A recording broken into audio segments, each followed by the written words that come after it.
Vocal revolution. Vocal revolution. Vocal revolution. Vocal revolution. Change the world with your voice. So, welcome everyone. Welcome to the Vocal Revolution. We are here talking, as always, about how voice can change our world personally and collectively. And I'm really delighted to welcome you all. Thank you so much for tuning in, and a huge welcome to my special guest, Naveen Arles, who we're going to have an extraordinary conversation today with about the inclusive voice. Nav has established himself as an amazingly inspirational vocal leader and animateur.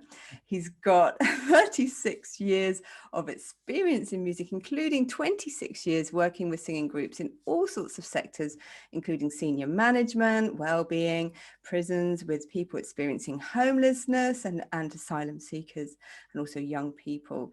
His choirs, which include the London International Gospel Choir, which is 150 strong, have toured with the likes of Take That and Lulu. They've performed for Prince Charles and welcomed the guests for Michelle Obama's UK book launch.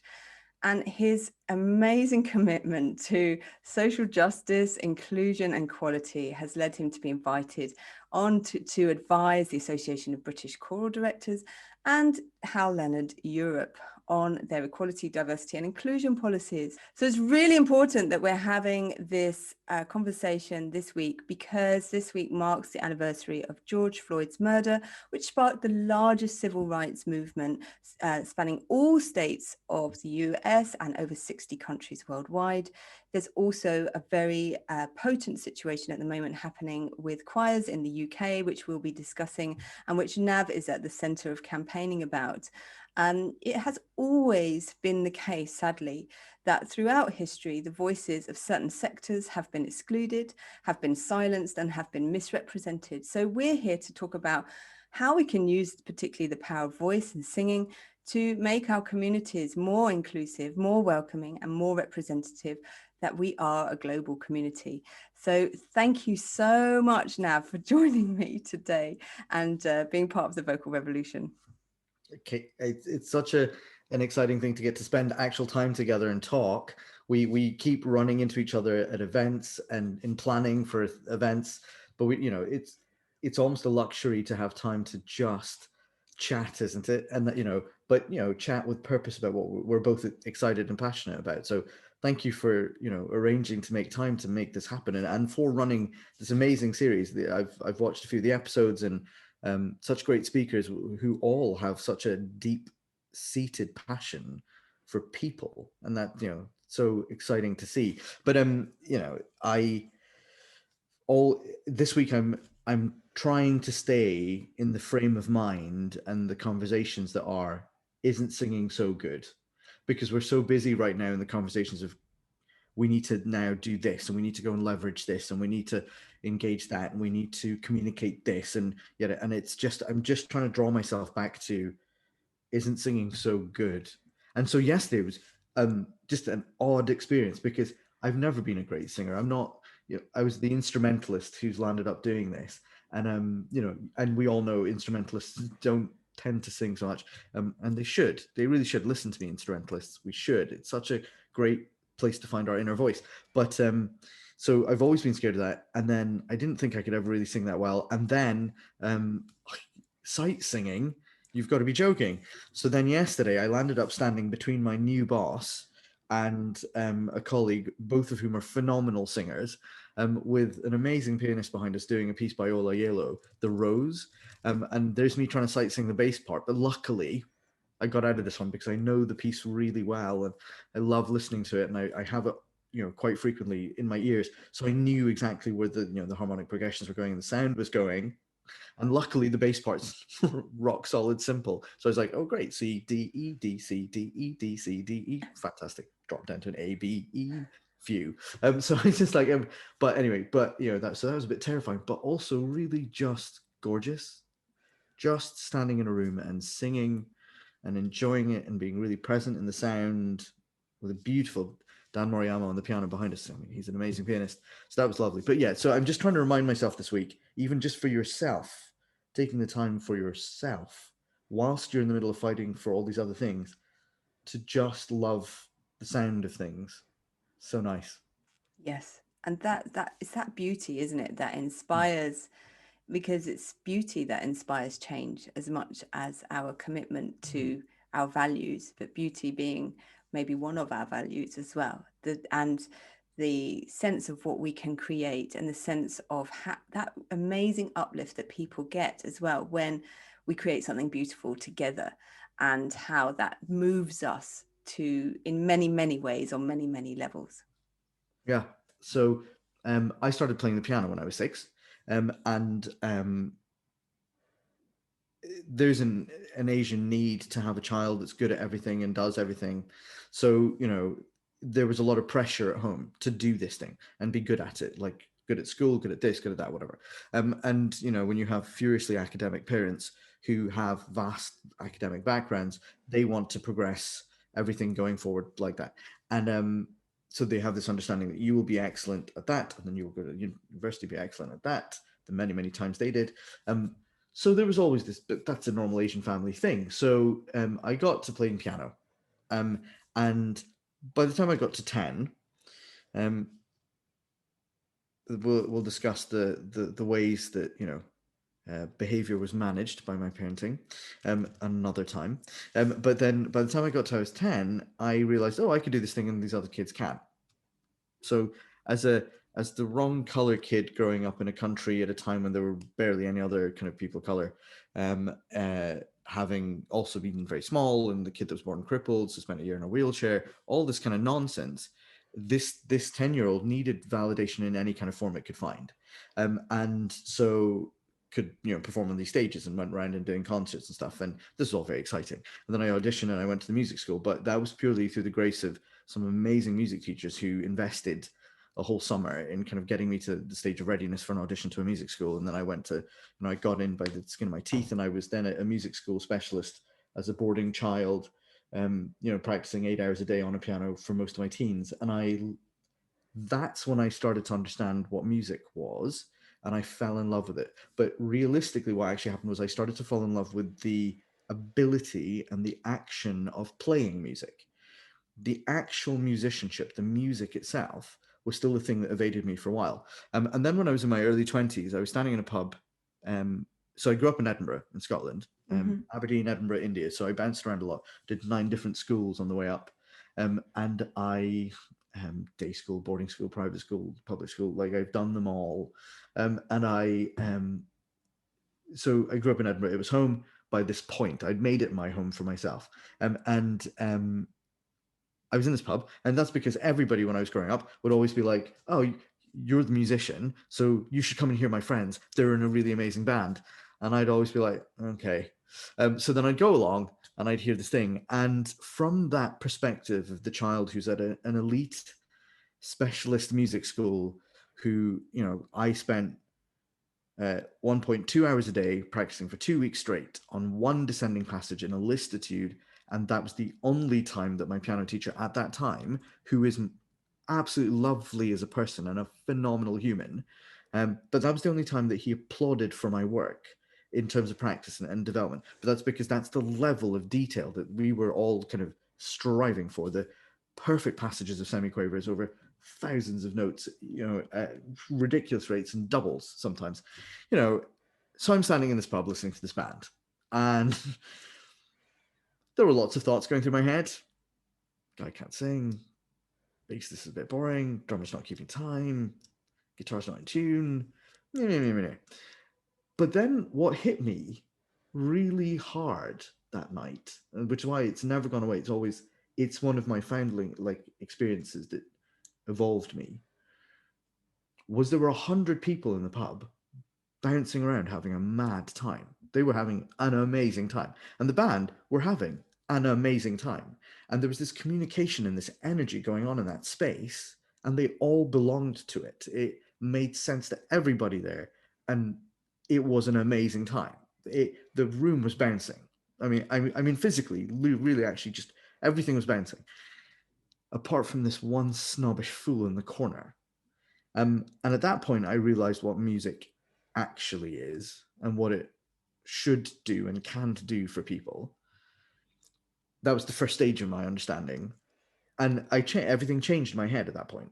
So that was good. And then scroll on 15 or so years, and I start to really see the healing power of getting people together, the change, the life change, the meaningfulness, the depth of your identity that is affected by this core habit that you have being utilized together, changed, evolved, moved, challenged, and how emotionally connected it all is, and therefore how emotive you can be in doing so, and the amount of baggage that you can offload, the amount of fear or containment or frustration that you can vent, that and I didn't get it until a lot later. And then when I started to see, I then realized I could get rid of this baggage I'd been carrying around for a long time of, I failed this condition. I didn't go to university. I didn't become a doctor. I went to university a few times, but none of them very successful because I was too busy doing shows. But then, I didn't become a doctor, and I'm not healing people every day. And then I thought, well, I'm not healing one person at a time in that level of clinical health, but I can get in a room with 30 people at one time, and when they leave the room, they feel better. They feel rehumanized. I can get in a room with 300 people and do the same thing. Let's go. And I just got really excited by all of this. And it's just and it is amazing. It's just so, but it's also so crazy because intrinsically, don't tell anyone this, but intrinsically, I'm a really shy, quiet child. Like that's what I need, and that's what I do. And the Nav persona that's been built up that becomes this, stands in front of however many people and let's do it, and has this kind of assumption. But I realized I was taught an idea a few years ago, which really helped move me along. So for people who are watching it as music teachers and leaders, we all have that kind of fear pre-event or engagement, and we have that sense of, oh my gosh, am I going to be good enough? The imposter syndrome, all those things, and this really released me from a lot of that, which was that I don't need to worry about that because the music is there. The music will do the teaching. The music, as you just said in part of our conversation, if it makes the edit, was that thing where you said that music is so inspirational. Music is so connective. The force of it is tangible, and change happens because of the inspiration of the beauty of the music. And what people kind of made clear to me was whether it's Mozart and that's what you think is the most gorgeous thing in the world, or it's a song from Jordan, or it's a song from Cameroon, or it's a gospel number, whatever it is, the music and the beauty and the power in it is already there. All you have to do is kind of point at it. So the music will do the teaching, the music will communicate, the music will bring the emotion. So that really released me, because then I could just get into the room and do the job of pointing at it. And did you see this bit? And did you see this bit? And do you see how that bit connects to that bit? And now do you see, because you've done that bit, you can now do this and this and this. So now can we do the whole thing?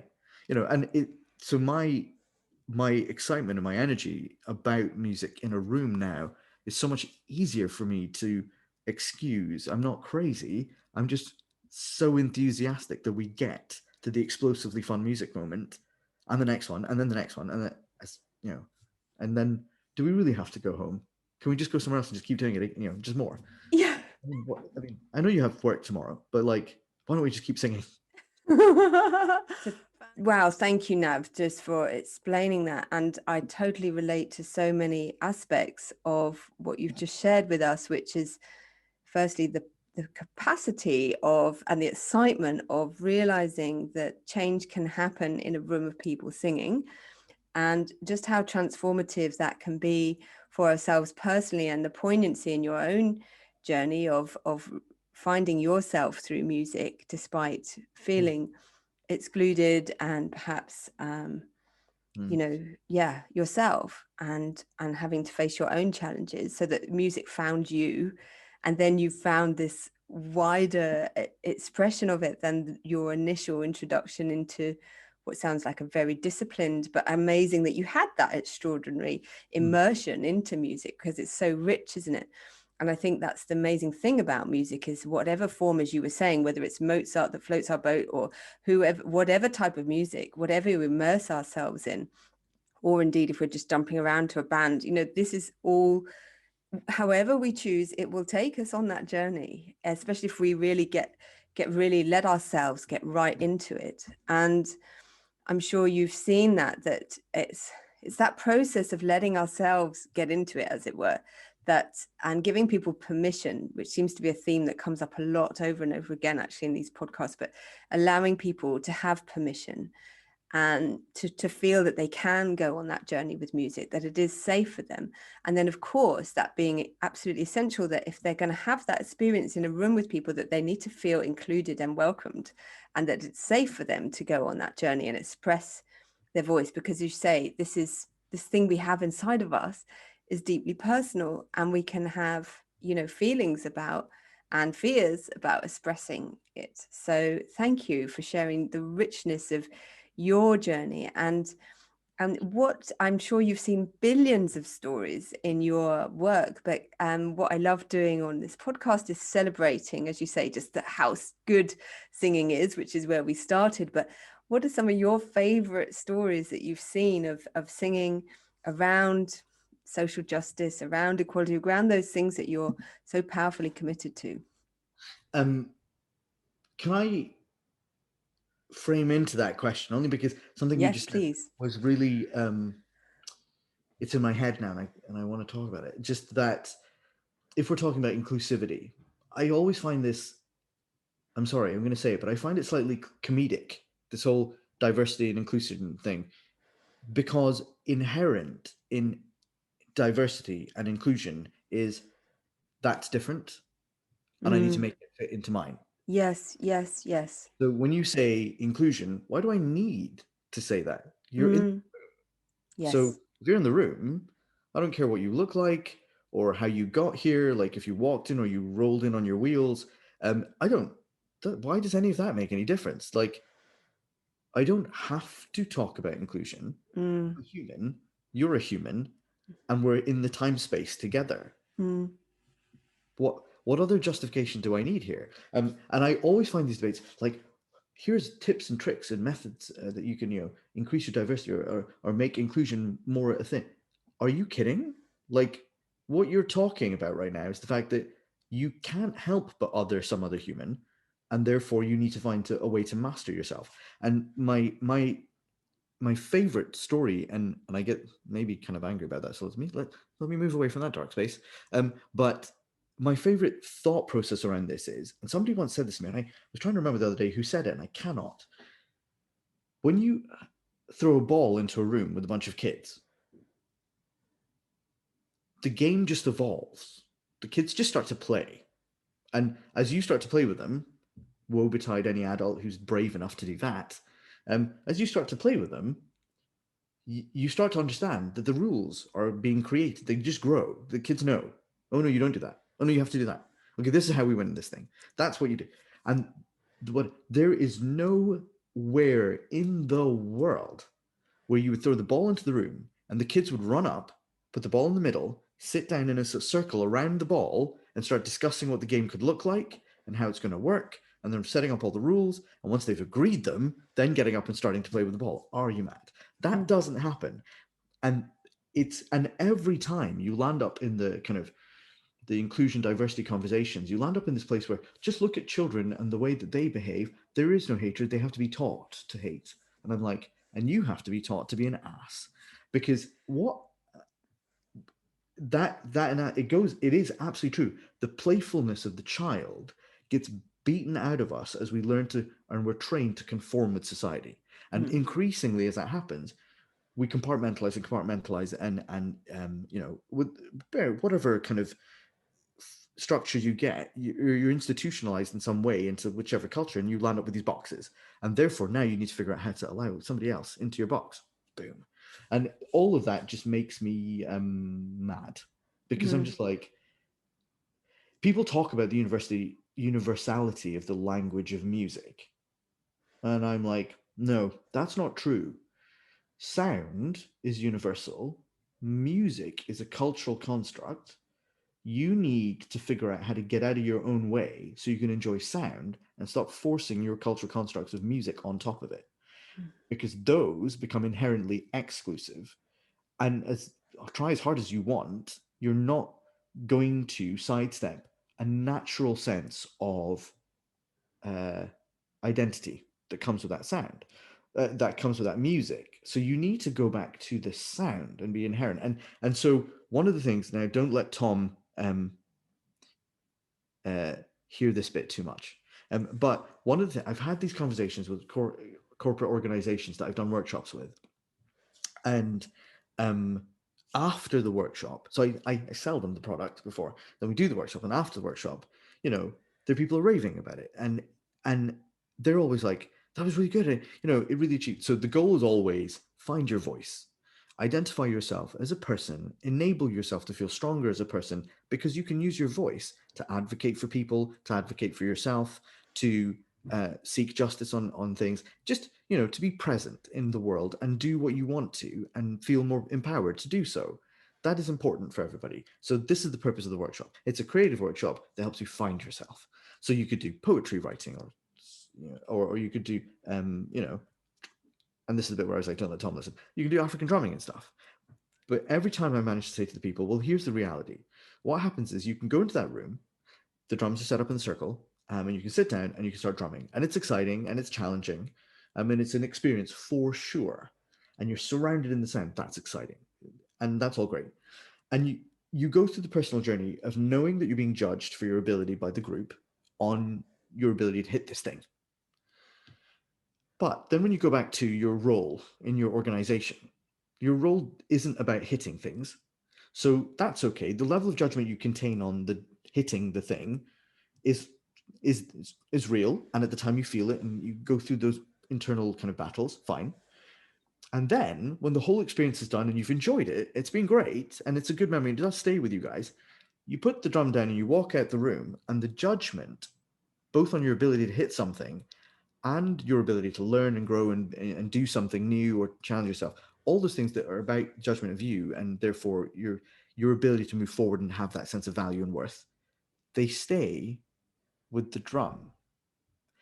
The difference in the vocal workshop is it's your identity, it's how you identify yourself, it's your assumption of who you are and the box that is you that just got challenged.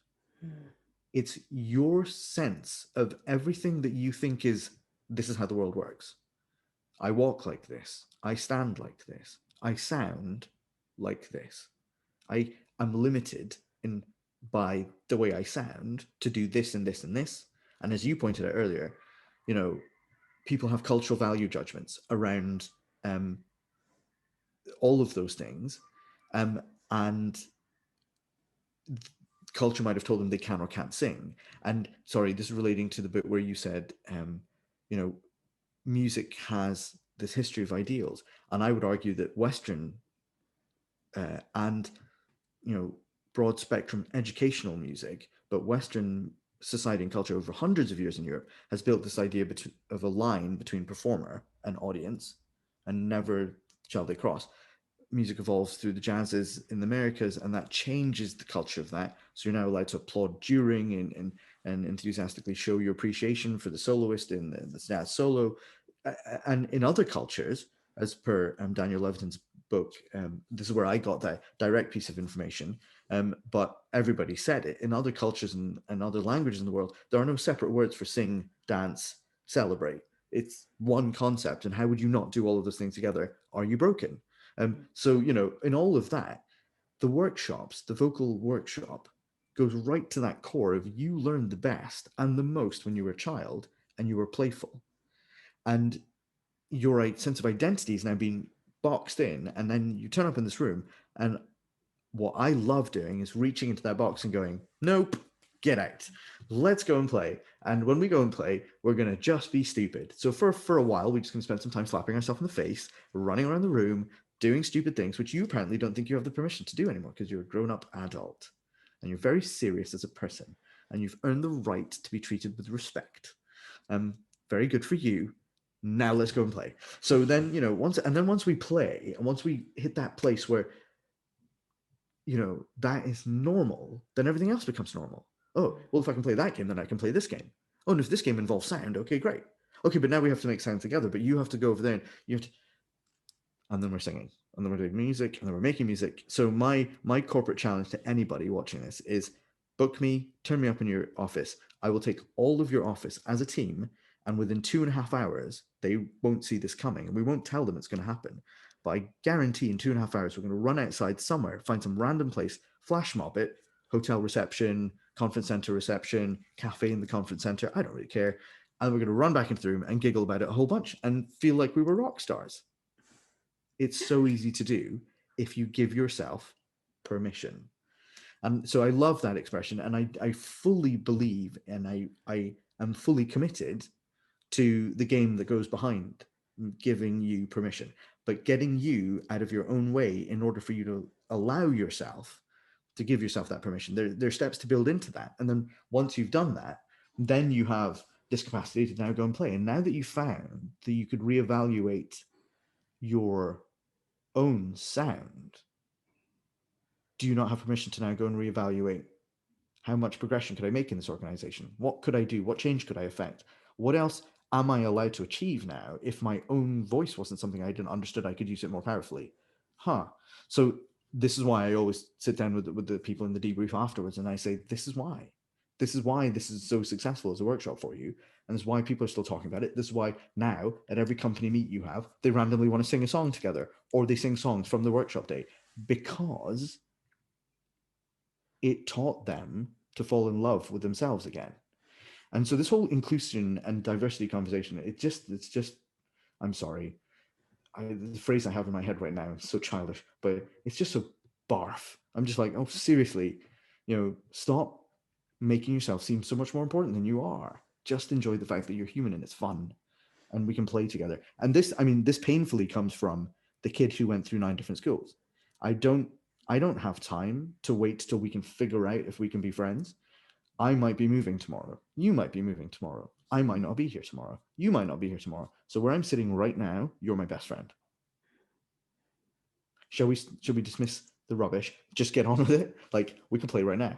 We could build that thing right now. We could go and create some mischief right now. Mm-hmm. We could jump on there. So and that's the personal motivation of why I go into Rouen. I'm just like, I'm not scared of figuring out how to get, playing with the choir. And these are all funny things for the kid who just said, I am nervous and quiet as a person. But so this all goes back to the sense of this inclusion thing. But that's because my fundamental belief is everybody. And so right at the core of it, and I loved your interview on laughing. I'm not sure about laughing yoga, I'll be honest, mainly because there are many people in India who believe the idea of yoga and its kind of religious contextual kind of practice has been somewhat joker mystified by kind of hot yoga, mama yoga, this yoga, that yoga, whatever, and kind of an industry, $6 billion a year industry in yoga. Not the conversation for now, but the point being that I love though that conversation and that inherent need to laugh. That is magical and really, really powerful, and you absolutely want to do that in every room, because as soon as people laugh, a bunch of the other stuff goes away. The boundaries go away, the shoulders come down, and their sense of safety increases with every time they laugh at something. They're better. So if your warm up, your engagement activities, your icebreakers, whatever you want to call them, as you're on the way into your room, if you can get people to that place where they're laughing together, you're 100% on the journey towards getting them to know that they're safe and they are bonded, and those people are their allies, and they can move forward together to do whatever they need to do next. Absolutely. And that comes back to something critical. You made a key distinction between sound and the cultural construct of music. And laughter being a universal sound inside of us, that doesn't have constructs on it because it is just laughter. And of course, that doesn't mean it can't be then used in constructed ways, but the actual sound of it is inherently a sound that we can all share. So I think that's why laughter is one of those sounds, including crying and many other sounds that, I've been researching things like infant-directed speech, and there are studies that show that infant-directed speech, which is just like that normal baby talk we all do when we talk to, which is something else you touched on, saying, this is at the beginning of our lives. We all learn through like baby talk, and a lot of it is sung spoken. It's not this kind of level. What I'm always saying is this bandwidth of adult speech, which is often here, whereas baby speech is like everywhere, every possible sound, every possible pitch. And that's how when we talk to, even as adults, we go into talking in a baby way to the baby because that has been shown to be universal, that babies being baby talked to by people from different cultures will still show the same responses to the core emotions being expressed to them, despite whatever language the baby talk is. And I think that for me, again, brings us back to this sense of sound being, these core sounds at the sense of us, at the core of us. And when we get back to that and we reclaim, as you say, the beauty and fall in love with the beauty of our voices, the beauty of our core sounds, the beauty of that, then as you say, well, what's the conversation about? Am I included? Well, of course, because you're a human being and everybody is included, and that's it. We all have a voice, we all have. And even I've seen people who labeled as not being able to hear, not being able to see, not being able to speak, and still having profound relationships with sound and profound relationships with music. And so I have seen without any shadow of a doubt that everyone relates to sound. It's impossible not to, actually. And sound is built into the core of us, into our heartbeat, Speaking of which, there was one guy, a taxi driver in Aberdeen, just a few years ago. And what are you up for? I'm doing a corporate workshop. Oh, okay. What's that on then? Then this is what I do. This is what. Oh. And I was like, wait a second. Not. This is amazing. What are you talking about? So we got into the. I never let any guy, especially men, I never let men off with this kind of idea that they can dismiss singing, because they've been trained to. They've been culturally built to kind of that's a danger place. My voice was a danger place as I was formative. I was under no. So they don't want to go back near that trauma. And so I'm loving right now that I've just started working with Cambiata boys' voices, changing voice. So specifically a targeted choir, 2 boys, 11 to 14. I could possibly help these guys gain confidence through that space. I'm so excited about this. But this guy, because I wouldn't let any guy off with it, I was like, yeah, but I mean, you chose the piece of music you marched down the aisle to, right? You at your wedding. No. What song was it? Oh, I can't remember. Wait a second. But what about the piece of music that your daughter loved the most and you always sang to her? And I never sang to her, but and the conversation just went on and on. This guy had absolutely no relationship with sound. He just didn't care. And I was like astounded. So this guy is stuck in my head and he's not going away, but he is the only person I have met in my life around everywhere that had this. And I was like, wow. And that makes him pretty special, an individual, that's pretty special. But everybody has an innate relationship with, and they all pretend like they don't. And I'm like, really? When you walked up to me, you took your earphone buds out. And the first thing you do when you get is, and when you want to celebrate, where did you go? Oh, Ibiza, to a club. All right, there you go then. So, it's not like dance and music didn't have anything to do with that. And you pick your wedding thing and you first dance, and you remember your first school dance, and you remember the first date with the girl. All of these things are huge for you. And anyway. Yeah. So what are your you know, there can be these no's. There are a lot of no's sometimes, and as you say, there can be a lot of culturally constructed or just personally constructed no's because of trauma, because of X, Y, and Z layers that get on top of us. Why we might be saying no to, no, I'm not musical, no, I can't sing, no, I can't this, this kind of these defenses that we've evolved, let's say, on protection because we got hurt. And what are your top tips for people perhaps letting go into, you know, you mentioned icebreakers, we've mentioned laughing, but what are some of your favorite things to do with people to give them that permission, or things that people might be able to do themselves to say yes to their voice, to say yes to really the beauty that we've been talking about, really? Oh gosh, I better sound sage and clever at this point. It's not obligatory. um, so many thoughts in my head. Okay, so as a guy who didn't like singing, wasn't confident at it, I just had to get over it, right? So I actually just spent some time literally exploring how stupid I could be with sound. So I spent a bunch of time, and I mean months. Like I just, as I was wandering around the house doing stuff, or you know, dishes, yay. I would just go, now, you know, what are you doing? But I would then move around pitches and whatever, just because what I was trying to do was try and find where my voice sounds centered around who I felt like and you know, eventually, once you discover what your sound is like when it's daft and when it's not how you like it, and those two things aren't the same, then you find a place where you're like, oh, well, this is good. You know, it's not daft and it's not I don't like it. Oh, okay. And that, you know, why don't you do that? You pick your clothes really carefully. You picked your hairstyle and your identity really carefully. You're careful what you socially share online about which books you read and which TV shows.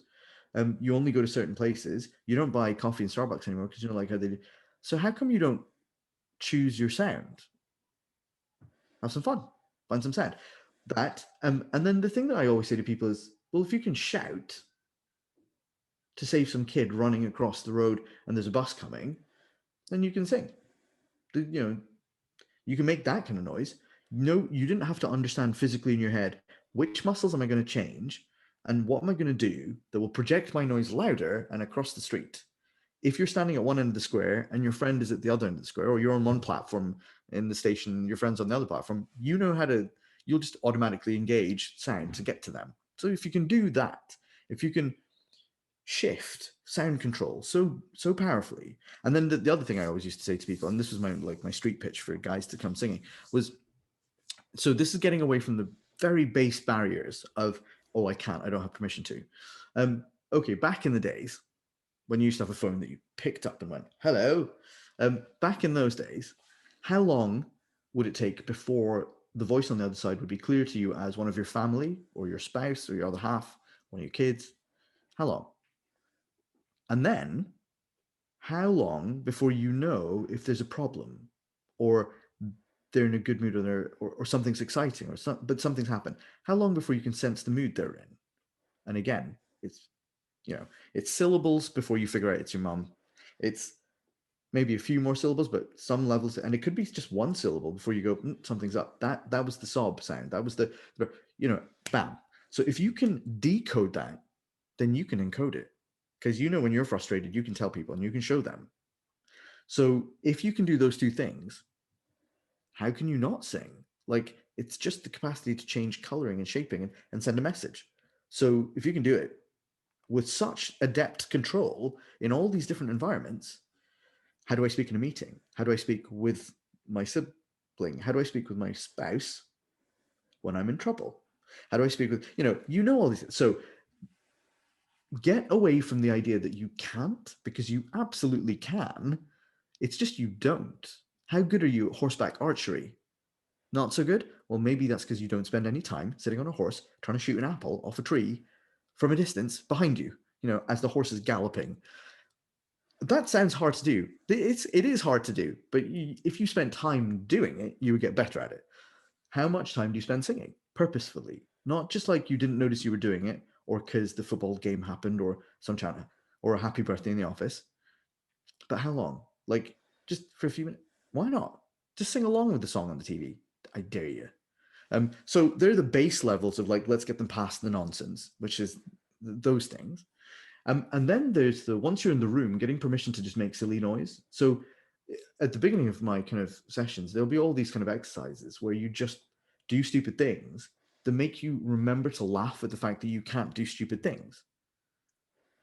So just should we do an example, just like a simple silly example? So I have this thing. You're a singer, so everybody else, I would normally do this in little steps, right? But Katie's like amazing. So if I go dum dum da da da da dum dum da da Dum dum da da da da dum dum da da dum dum da da da da dum dum da da da da dum dum da da da da dum dum da da da da. I've gone for some crazy high key today. I don't know why. Dum dum da da da da dum dum dum.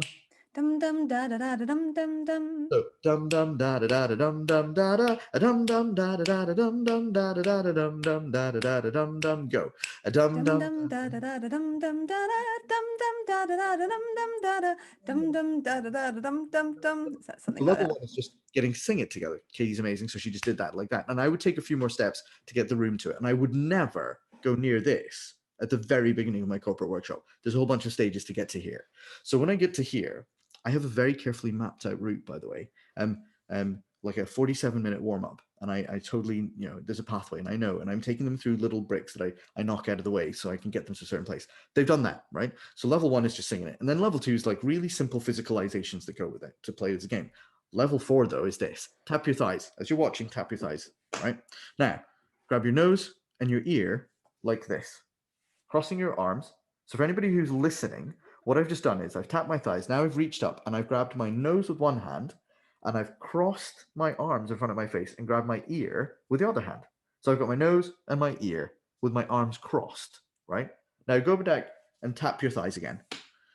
Now grab your nose and your other ear. Crazy. Brother one. This is where my dyspraxia comes in. Yeah, and then tap your thighs. Yeah. And then go the other way. Yep. The one, that one. Yeah. And then tap your thighs and go the other way. So then what we have to do is this. We have to go dum, dum, da, da, da, da, thighs, face, dum, dum, da, da, da. That's awesome. Da, da, da. So at that point, people start to understand that apparently they don't know where their nose is. Yeah. It's totally bonkers. Yeah, so I'm totally messing that up. Their arms. Yeah. And they can't help but laugh, but also they land up slapping themselves in the face, grabbing other bits of their face. Now, I don't understand. Well, how come both of my hands have now gone into my mouth? I don't really get it. And what's then happening is they're watching around the room and watching other people slap themselves in the face, and everybody's laughing about it. Yeah. We have made it okay to be completely ridiculous in this space together. And once you've been completely ridiculous, and I've removed any iota of self-worth you thought you had, then you have total permission to go anywhere else next, because now everything's okay. Everything's on the table. We put it all on the table now. Let's go. And so, basically it's Delta Force training, SAS training, but in a nice way and without guns. And so it's deconstructing all this nonsense to get you back to the playful you and the silly you that's okay, that was allowed at one point. Yeah. And then, and then allowing you to reconnect with yourself now that you've given yourself permission. I'm making air inverted commas for the people listening on podcasts. Now you've given yourself, now you could give yourself permission, and we're not there yet. So there's still more steps to bit by bit give people the groundwork where they can. And the thing I love about corporate and community sound together, I say corporate like I was going to say corporate workshops, but just any choir rehearsal, any group of people, any room of singers together, is if you can do it with other people. And here's the thing. And so this is the next, as you asked, what are your kind of tricks and involvement things? The next thing that's really powerful is doing things together. You need permission for yourself, but it's so great when somebody else validates that with you or praises you or supports you for doing it. And how much more fun when you're all slapping yourself in the face together to do it together and laugh at each other, but have permission to do that. You're not mocking the person anymore. You're enjoying the silliness of the whole thing. So then what happens is I take people through a couple of steps of doing activities that they land up doing together, but not by choice and not through planning. Okay, why don't you set yourself up in groups of threes? There's no time for that because they won't. It'll take forever, and there's politics and nonsense and history and blah blah. So let's do not bother. So in the sound, there's a game, and they run around and having to do this. They land up meeting people that they know well, they don't know so well, that they land up meeting another animal in context, and the two animals read each other and play, and then they move on to the next animal, and that's okay, that's enough. But that level of interaction and engagement and play, again, just keeps building this idea that we can do this. Everybody does this. Okay, they do it, I do it. Actually, they're just as bad, and we're all learning, and it's okay. And it's this continuous building towards a sense of it's okay, we can all do this. It's normal, it's fine. And it's, did I say normal? It's normal. So let's just do it. And it's not going to hurt anybody. It's not, you're not, nobody's going to bleed from it. Yeah, you could run into a chair and fall over. Yeah, fine.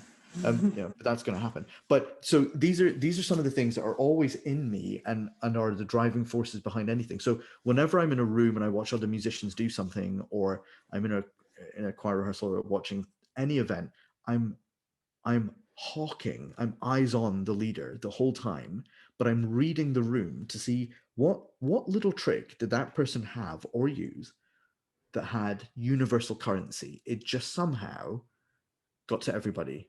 Universal currency is maybe, I used to talk about it, and I do talk about it as like the golden key. And there are some things that are just intrinsic. So when we go back to the baby talk thing you were talking about, the child brain doesn't have any other information. All it does is it's deciphering the whole time. So when it hears the signals, it deciphers the signals, and it doesn't need any more. So whatever language makes no difference. But the emotion, the emotive force behind the sound communicates. And so I think that there are some things, like when the baby smiles, you almost can't help yourself, you have to smile back. When someone smiles, you almost can't help yourself, you have to smile back. When someone laughs, it starts to trigger a reaction. If someone yawns, you have to. All of these things, there are these universal connectors, and it's finding ways to engage with those so that I can actually trick you past. Again, it's just another set of kind of manipulations, if you want to call them that, but it's another set of ways to help people get past their boundaries and past the boundary, get themselves out of their own way, to give themselves permission. So yeah, brilliant. I have quite strong views on all of these things, but it's also because I've lived that have to change, have to read. And if people know about the concept of third culture kids, I think it's another layer of the understanding of this. So you can have a kid who moves from one town to another town in your country, and they understand what change costs them. Then they move to another town. Now they're starting to learn how to behave in change. And then they move to another town. Parents are oil people or military people or diplomats or whatever. And now, so there's that level of understanding of need for change, and therefore that level of empathy and that level of learning to read new spaces, read new people, and connectively culturally fit. But then there's this concept of third culture kids. So have you discussed this with any of the other people on the show yet? No, please. Yeah. Fine. So there's this idea that, let's say and it's not an idea, there's now a growing kind of group of science around it. You have your home culture, your direct parental internal home culture. Now your parents have a culture, so they imbue that to you. You have your home culture. Let's say that before the age of 18, in your formative years, your parents move everybody wholesale to another country, another place in the world, another part of the world, where the host culture is completely different. Host culture now being the culture of the space around and outside your house. So what happens to this formative person, this child, is that they have their home culture, they step out the door, and they have to now read a host culture, understand it, organize it, fit with it, adapt. And then when they go home, they have to kind of flip back into home culture, organize and adapt and whatever. So what then happens is this child develops this third culture, their own hybrid version of understanding and reading both. But what they also then learn is adaptability. They learn to read subtle differences in behavior patterns, expectations, in cultural approach, all of these things, and which are all intrinsically based around language and behavior pattern, all of that stuff. So third culture kids then, back in the kind of 70s, 80s, and 90s, where my international migration wasn't so big and wasn't so prevalent or so easy to do.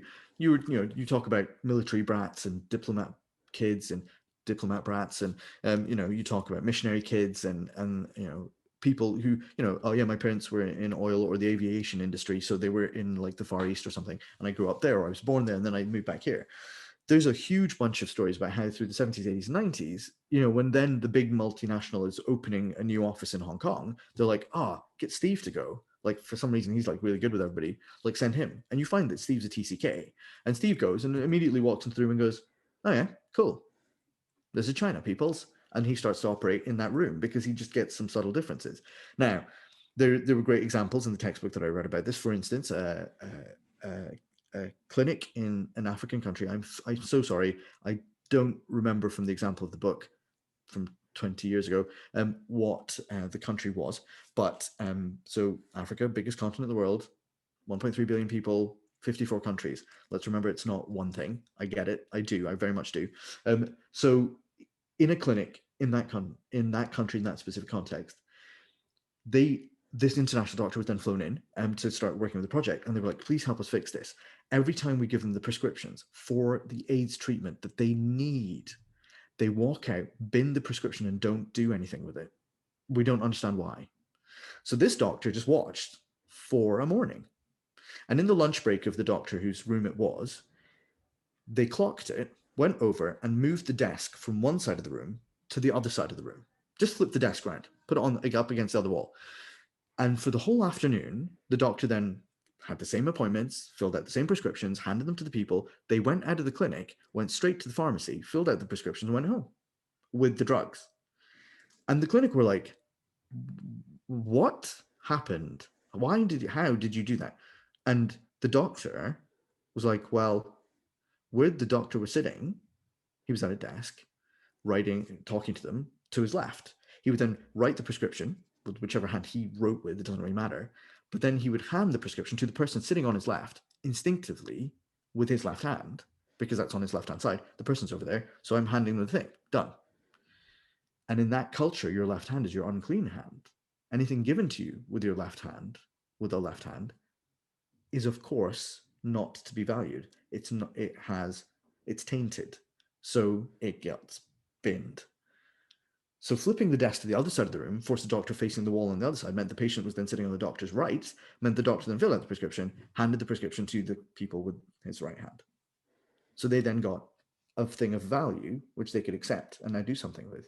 So then they went to the pharmacy, filled out the prescription, went off home. Bam. And I just, at that point, it's those little reads that you need.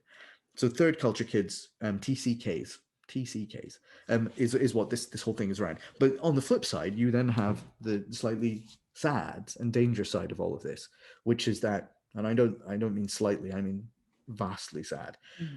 American family, another case study in the book. American family moved to Hong Kong.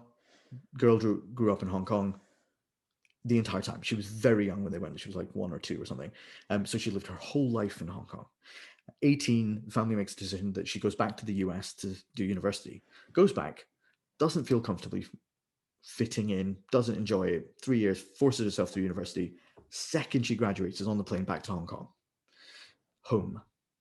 So she goes to home, and then 6 months later, she's on a plane back to the US in tears, writing a letter to her parents because her home wasn't hers.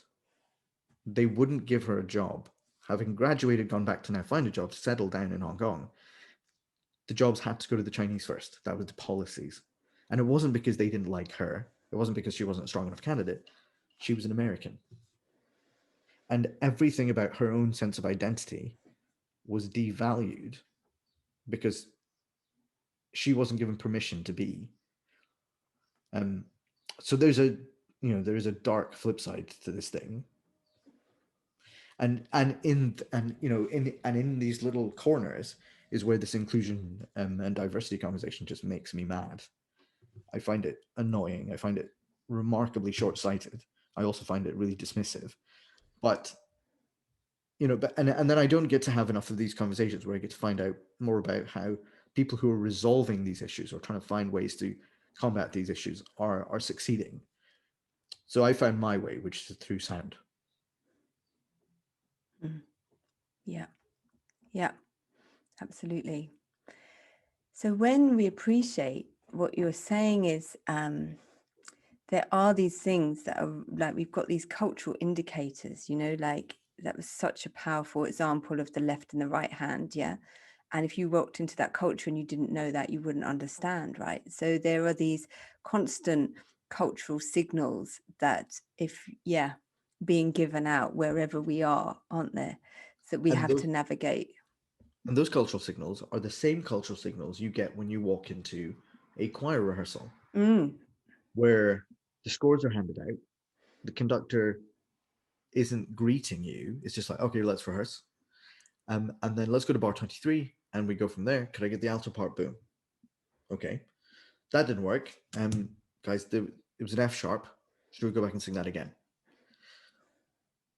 All of the above are a series of cultural instructions and indications that you either do or don't belong, and that you either do or don't have the capacity to feel valued in this room. And when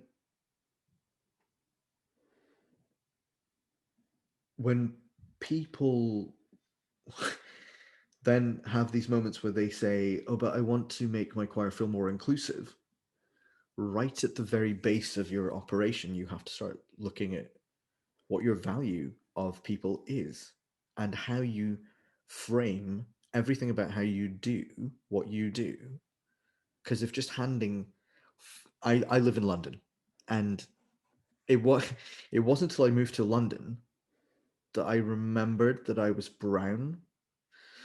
I moved to London in 2002, and I wrote back to my parents and family and people at that time to just go, oh my God, they're all like brown and black. I grew up in Scotland.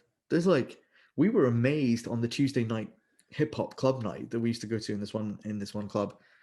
We were like, where do they find all these black people? Like, do they literally ship them in from? So why? Like, we walk around the streets of Edinburgh. I don't see this number of black people. Where are they all hiding? Anyway, so it's just the point that it's just a reality of population numbers, and that's fine. There's nothing wrong with that. But when I got to London, the intensity of the multiculturalism was like on another scale for me. I was amazed. Anyway, so having got here, this is a vastly diverse environment. You can't help. I always used to kind of joke, oh, if something was really far away, it was either in Azerbaijan or Kazakhstan. Those were my two kind of like joke countries that were like I would use in terms of normal context. Oh, that's really far away, or that's like impossible. I never used Timbuktu. I didn't like the sound of it in my mouth. I like Azerbaijan and Kazakhstan. I think they sound cool. And then I moved to London and I meet people from Azerbaijan and Kazakhstan. It's no longer a fictional kind of faraway place. This person comes from there and I can talk to them about it. Oh, all right. So now I don't have anywhere that's my joke fictional faraway place. I really actually don't. It's no point. It's London. Everybody's from everywhere else. And they've got it. So in this environment, you cannot stand in a room of singers and assume that everybody has to make eye contact with you. In some cultures, that's remarkably rude. You cannot assume that somebody's serious face is them not enjoying your session or not engaging with it. Maybe they're culturally set to want to develop well and work hard and show you that they're, that's working, and so you have to recontextualize everything about your expectations in order to come near this idea of inclusivity and diversity. And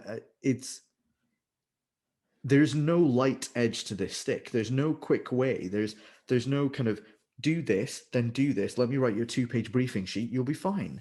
Mm-hmm. No, you've got to go right to the core of everything that you think you're comfortable with and everything you think you're willing to be playful about and figure out how you're going to let somebody else in to that box. Yeah. Wow. I love that. I love that. Thank you. Thank you, because that is That is I love that you put play at the center of of inclusion. And I love that also you put the value of everyone in your room and yourself, like that is also fundamental, because those two things that's what I'm hearing from you right at the core of this process.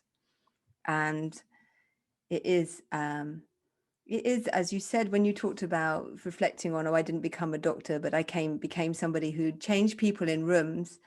And I think that comes really from a sense of love and care and value of the people who are in that room with you. So, and as you say, therefore, not to make assumptions about those people, try as much as we can to watch when we are making assumptions, and have that interrogation with self to say, well, why am I making that assumption? But if I'm in the space of play myself, that's easy. I don't have to go through, as you say, a briefing paper, because if I'm in a space of play and openness, I will be open to whatever is presented to me. And that thing about faces is something we talk about a lot in quiet. Do we have our concentrating faces on? And which I've learned, do not ever take the concentrating face personally as a quiet leader, because people will, when they're concentrating, they will have very varied, as you say, and those might be culturally defined, expressions as well. So not making those assumptions about people. They might be, but I get into that fight the whole time. Like I'm up for that fight, but that's only because again, it doesn't matter whether, and this comes back round on this. So culturally, you can put your muscles wherever you want to because that's deemed appropriate. Yeah. But physically, we know that if you are in a smile, laugh space, your muscles go to a certain place. Yeah. But also those are helpful for singing, and also those are helpful for making you feel good. So if we want to trick the lizard brain back the other way, if we want to cheat sheet the system, so when you talk about fight, flight, reflex, and the defensiveness of people, all of the collapsed nature. So for people who are listening, I'm now collapsing my shoulders, hunching my back, and going into that protective, my hands are in front of my body to protect me. That defensive mechanism triggers lots of other things. Science is now finding that what it also does is it shuts down the communication between long-term and short-term memory. It starts to because I'm not enjoying this experience, I want to get away from this. The long-term doesn't need it, so the short-term doesn't even process it to the long-term, because it's like, we're never going to do this again. Let's hope we never need to do this again. So everything in your system starts to shut down in order to get you ready for either flight or fight. So if you trick the system the other way, if you program the body the other way, so if you put yourself in a positive, go where you go in all the TED Talks that teach you about powerful body language, go where you go when the celebration happens. So, hands in the air, do all of that. What you then do is you trigger back to the brain and all of your systems that you must be happy, that you must be enjoying this. So let's switch on everything. So you're sitting in the accounting meeting and you hate math. Sit up, look totally happy about the whole thing the whole time, trick your brain into thinking you're totally happy about it, and your retention capacity goes up. So you will engage better with the numbers that are coming to you, even if you don't like them or care, but you will retain more of them and make the accountants feel like you love them more. And so that, they will engage with you better. And actually the outcome is better, even if you still don't understand anything they said, but at least you remember it all and they feel valued. But you feel better about the whole space and you will engage better. So I always go for the fight with the smiley face during choir rehearsal, not just to make myself feel better because it looks like you're smiling at me, but actually for your memory to be engaged better. So the words stay better, the experience stays better, for your experiential memory, the whole thing to go away better, but also then your singing posture is better, yada, yada, yada. But then, so I do get into this because then I make it a playful thing. Again, it's all about play. I make it a playful thing about, I love that you're working really hard and you want to convince me that you're working really hard, but you look like you hate your life. So and everybody around you and everything. So why don't we just go somewhere more fun? So and I do that because it is about these things for me. And culture aside, the simple biophysiology of it all means that we need to use the body to do the job that we need to get them to do. Do the stuff, learn the stuff, come back next week, and then please can I not have to reteach this? So I mean, there is a level of teacher strategist called kind of calculation at the back end of this, where I'm manipulating them into a place where I need them to Don't tell my choirs I do this, by the way. I think it might be a bit too late. I'm fully upfront and honest about all of this with them. Yes, yeah, They know that I'm doing this to them. yes. And, you know, I think people love my experiences, and I think it's the same. I think it's the same with all of us. Myself, definitely, I love being tricked into laughing and having a good time. I mean, what's to feel defensive about that? And I may resist it still sometimes if I'm really in that much of a funk. But there's still that part inside. You know, my mum used to say to us when we were like in a funk, she'd say, "Don't laugh, whatever you do, don't laugh." And then of course you'd laugh because so, you know, it's that there's a part of us that is of course frightened and opening up in play, because we feel and we have to take the risk of exposing ourselves and sharing who we are. But I found that the rewards of that are so much more than the costs of staying, as you say, contracted, hunched over. There's so many costs to that place, to the place of constriction, to the place, you know, whether it's the physical cost of you get shoulder ache literally, or, you know, the emotional cost of not being able to engage with people in your life and share who you really are. There are so many costs. So I think that's one of the reasons singing is so transformational, because it enables us to open up into sharing ourselves and being who we are and being seen and being visible, and then therefore available to play and available to relationship and available to creating something beautiful, which is where we started with beauty and you know, singing being good. So Nav, you know, we've spoken for ages, and you know, what's going on for you right now, that perhaps what are you playing with now, whether that's campaigns or whether that's particular projects that you'd love to tell us about? Is there anything you'd like to invite people to? So I set up MDBrunch a few years ago, and the idea is that vocal leaders are quite lonely people in the reality of what our role is. And so MDBrunch provides this space, as do several other large singing organizations. But I think that it needs to be more than just a training organization that sets up training events. It needs to have that space where people can come to belong, but really feel available to Skillshare, et cetera, et cetera. Anyway, so I set MDBrunch up, and right now we're amongst all these other singing organizations trying to get out there and get the nation singing. And I think the bit that's the bit that's important to me right now is that people in all walks of active music making get out there and start to convince other people to start jumping into music now, because right now music is being a bit demonized. Right now, this particular government is making moves towards cutting down educational funding, et cetera, et cetera. And I think that the collective arts need to get together and make a noise about this, because we need to remind everybody that they absolutely are us. We are them.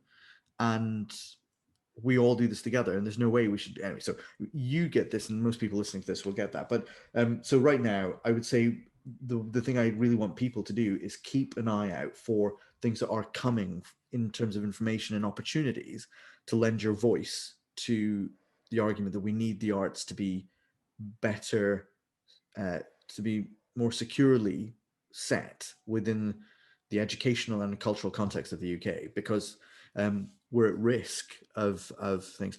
Julia Donaldson was interviewed in The Guardian at the beginning of May. Julia Donaldson writes all these great kids' books. She is the most well-sold British author currently, 27 million books or something in 9 years. Amazing. And she beats everybody else by a massive margin. So Julia Donaldson has 9 grandchildren, one of whom loves singing. Quote in the article was that kid comes home from school, young kid, comes home from school, parents are like, "Oh, so what did you sing today?" And the kid's response was, "Singing spreads germs."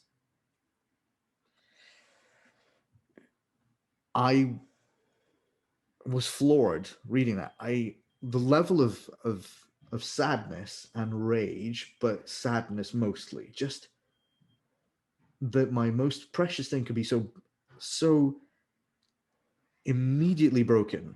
And for a child who has the potential in a whole life ahead of them to understand freedom for themselves and safeness.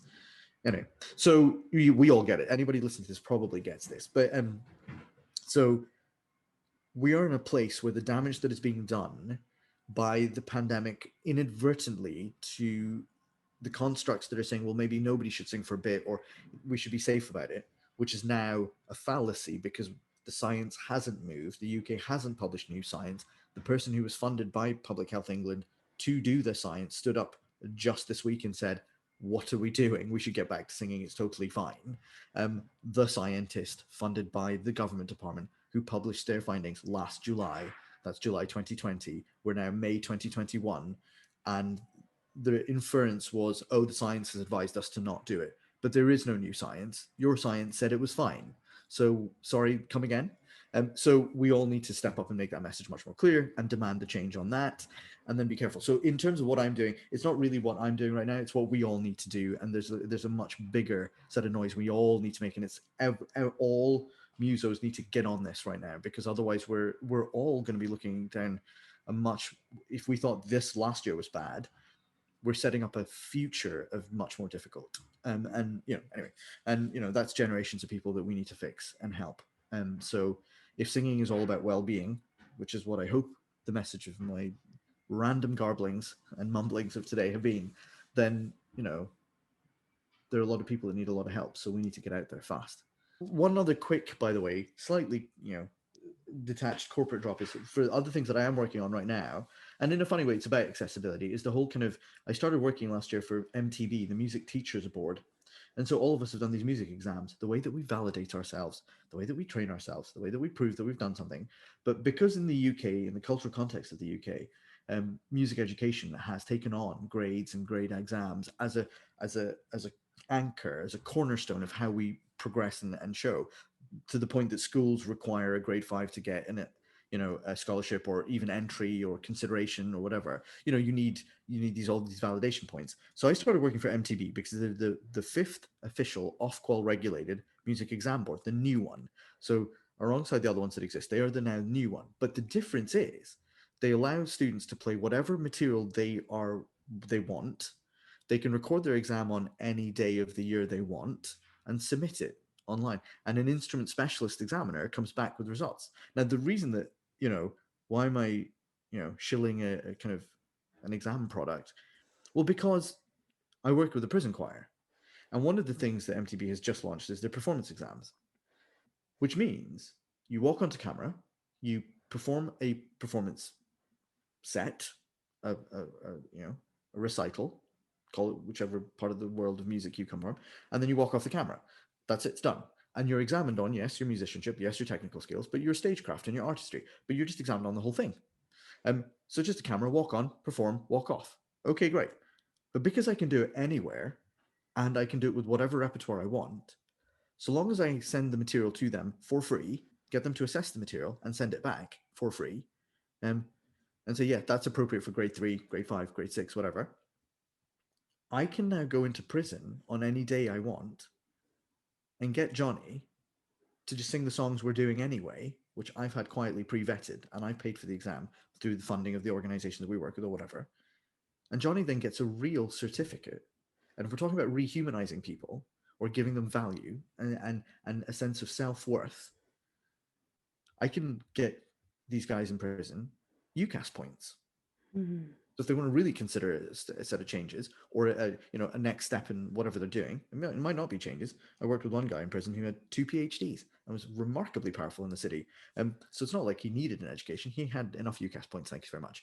But the point being that the value of the potential for so many more people to feel valued and validated that their music is good enough, that they are good at doing music, that they can keep doing music, and it's okay if they want to just be a fiddle player. Why the word just even came into my sentence is ridiculous, isn't it? But you don't have your grade 8 in classical violin. Yeah, but why can't I just play this music over here and it'd be good enough? That's what MTB brings to the table. That's why I started working with them, because it's so exciting to me. There's a real potential to change some of the very base level, as we just said, compressions, suppressions that exist within music education this is a phenomenal avenue to start doing that, because equal certification weight, completely equal, off-call regulated.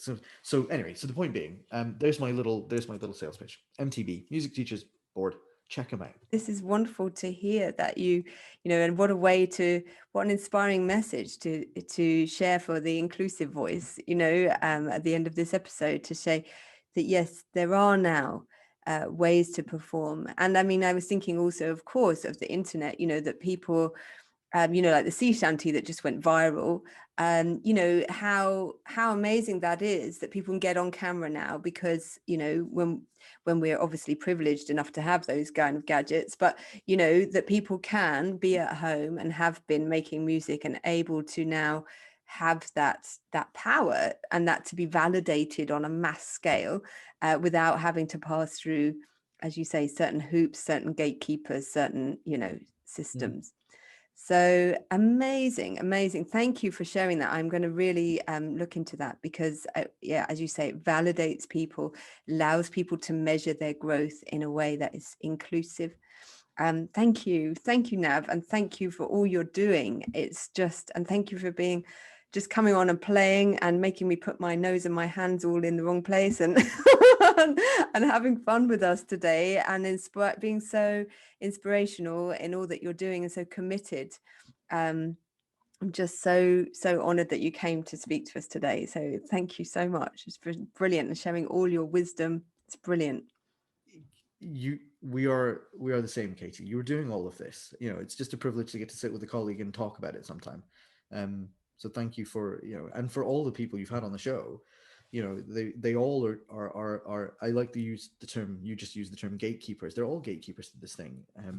The Diverse Voices project between Royal Opera House and National Opera Studio, trying to get more diversity into the world of opera. Okay. So they one of the things was, after all the roundtable conversations, when they got together finally in Birmingham for a conference day to discuss the outcomes and what they're going to do, they identified magic people. Everybody has in our journey, we have this magic person, paid for our lessons, or dragged us to lessons, or, you know, played us our first amazing piece of music that blew our mind and made us go, oh my gosh, I want to become a musician. Or, you know, they were the teacher that actually journeyed us forward in a bunch of ways. So we've all had this magic person, and the idea was that what we need to do is identify these magic people and support them, engage them, give them avenues and tools, help them so that they can reach more, because they're obviously doing it for one, they can do it for many. So we need these magic people on side in order to build this funnel into diversity in opera, but obviously in everything. So what I love about what you are is you are a magic person, and that you've on this show had all these magic people come along and do. So now I can put that in context, you know, because they're all doing it for all these people. Tom's an amazing workshop leader, Tom Morley, and others. And so, you know, I'm very pleased that you are doing this, and I love the idea of vocal revolution. I'm with you. That's why I'm wearing the colors today. Yay, I love it. Yeah, it is that, and that's what I wanted to do, was to celebrate the magic people like yourself, to celebrate their voice and celebrate your voice. And because, as you say, it can be lonely, and also I know that the committed magic people that I know, often, even though they can appear very visible, and they are often very visible, as you say, but their voice and their insight, they're often in service to other people's voices. So it's, of course, and that's our service, that's what we've chosen to do. But it is nice to hear your voice and hear your insight, you know, for us. So thank you so much for sharing that. Thank you. It's been fun. Thank you. And thank you very much to everyone who's tuned in today and listened today. Really appreciate it. Really appreciate your voice, your magic that you're bringing to the world. So please go out there and share it and get playful. And yeah, just go forth and make noise. Thank you so much. Bye.